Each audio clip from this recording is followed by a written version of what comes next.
Hello, BookTube. Welcome to Revenant Reads. I'm Ben, and this is the C and D tags. So both of these tags are created by Jim's Books, Reading and Stuff. He has been, I think, weekly releasing a new tag based on a letter of the alphabet. Might be somewhere on E or F now, and I figured I did A and B tags together, and I'll do C and D as well. Maybe I'll just do the whole alphabet that way, pairing them up, because they're fairly quick tags. And often, I'm not able to answer some of these prompts. So we're going to go through it. This is my third video I'm filming today. The AC's been off, and it feels like over 100 degrees out right now. So it's getting hot in here, so I'm going to try and go kind of quick. So anyhow, let's begin. First for the C tag. He says, C is for countries. Cuba, Colombia, Chile, Congo, Cyprus, Czechia, China, and Canada. What was the last book you read by an author from Canada or China or another country beginning with C? I guess the closest thing I can answer for that would be, oh, actually, no. I don't have... Oh, no, I do. Sorry. Thought I maybe forgot to grab a book when I was walking by the bookshelf. But The Poppy War by R.F. Kuang. I'm not entirely sure how to say that name. But I believe that she was born in China and immigrated to the U.S. as a child. So, read The Poppy War, the first installment of the Poppy War trilogy.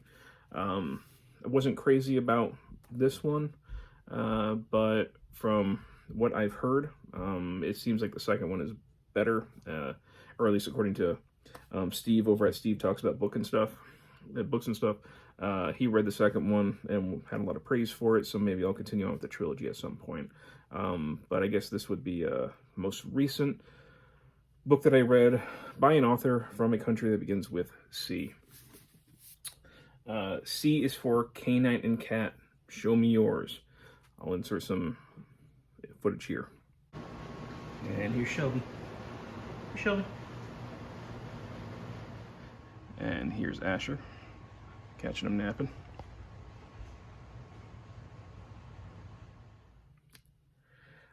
C is for classic. What is the last classic book you read? I have a hard time understanding sometimes what exactly is meant by classic. I don't know exactly how much time has to go by. And also, I've mentioned in the past that, you know, I wasn't a lit major or an English major. You know, my major was in history. I don't know if I entirely know which things are considered classics. Certain books that many other people have read, I still haven't read yet. There's not even on my radar. I guess for this, it would be maybe Brideshead Revisited by Evelyn Waugh, which I didn't like as much as many other people that read it. When Steve Donahue and Matt over at Mayberry Book Club did their read-along for it. But that's probably the last, I guess, what you can classify as a classic that I read.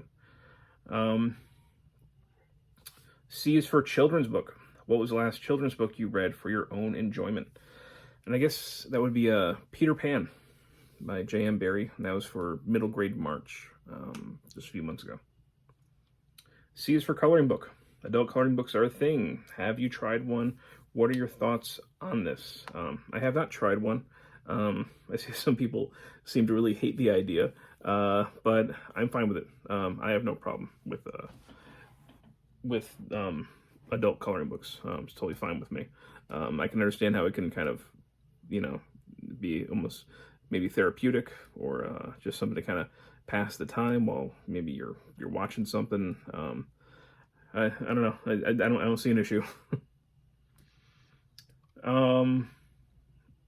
Let's see. C is for comedy. What is the funniest book you have read? I don't know. I don't read a lot of, I guess, humorous stuff. I mean, I do sometimes, but I don't think that highly of them often. Not in a snobbish sort of way. I just usually don't think they're very good books. One that I don't know if it's the funniest book that I've read. I'm not sure if I can qualify it that way. But one that I did remember laughing at and enjoying. And over the years, I had gotten it as like gifts for people when I wasn't sure what else to get them, if I knew they were drinking or a drinker. So that would be Alcoholica Esoterica, a collection of useful and useless information as it relates to the history and consumption of all manner of booze by Ian Lendler. And this is just, it has some decent historical information about each kind of drink. You know, everything from beer, wine, spirits, cocktails, but along the way, it's also got like, you know, ridiculous kind of trivia, factual information. You know, it had me laughing quite a few times, but also kind of informative. So I really like this book, and I did think it was funny. Is it the funniest? I don't know. Probably not, but this is what I thought of when I think of something humorous that I read that stuck with me enough to want to give it as a gift to other people. So that's my answer for that one. C is for comic books. Can you explain to me the attraction of these? You know, it's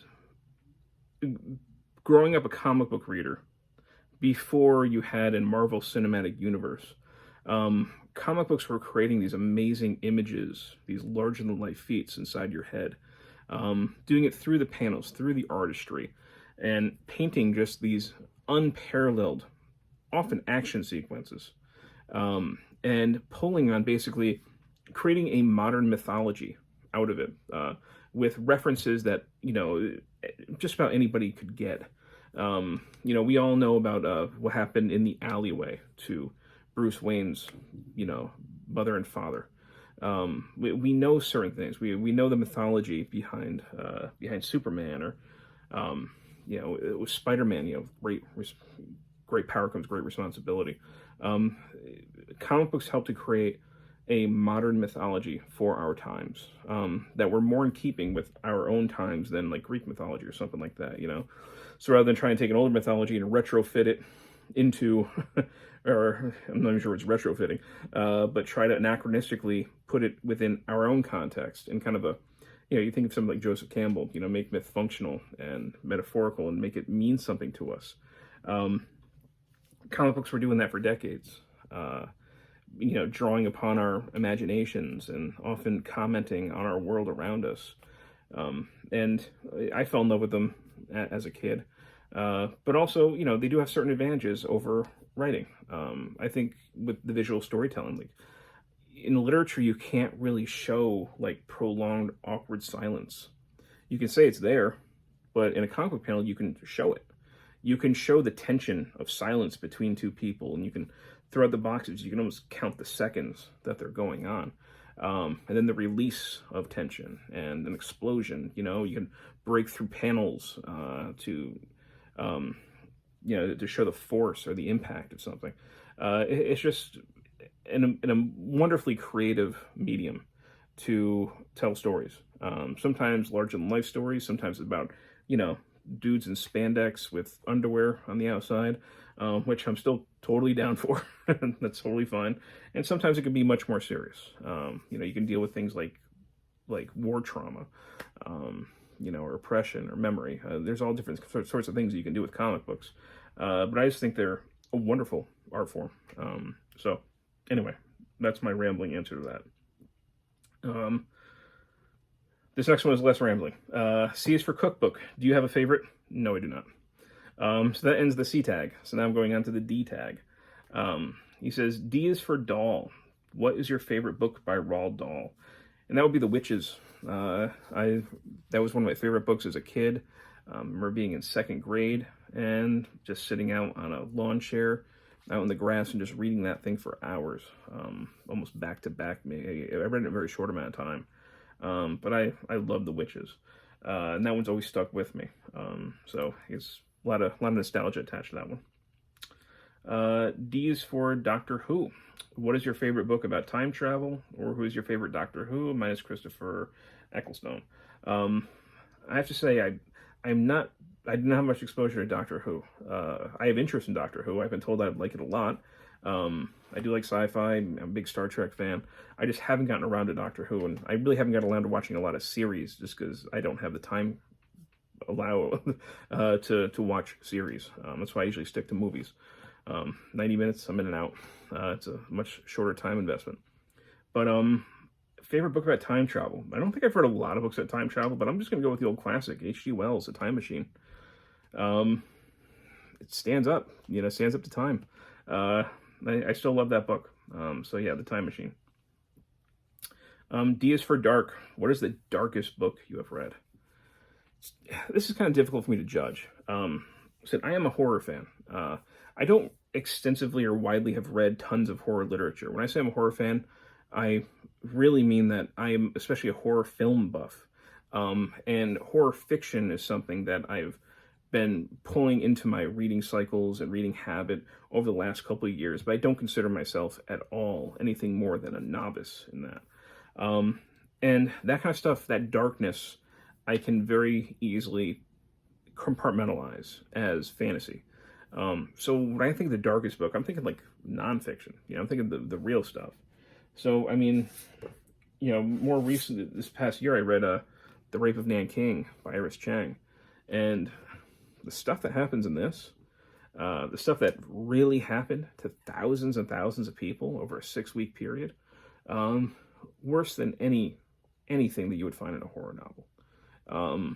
It makes that look quaint, those fictional things compared to what really happened. So I say this is the darkest book because this is the darkest portrait of humanity that I've yet read, and it's nonfiction.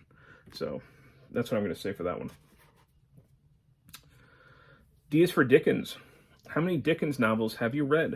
There were 15, including Mystery of Edwin Drood. I've only read one. I read A Christmas Carol.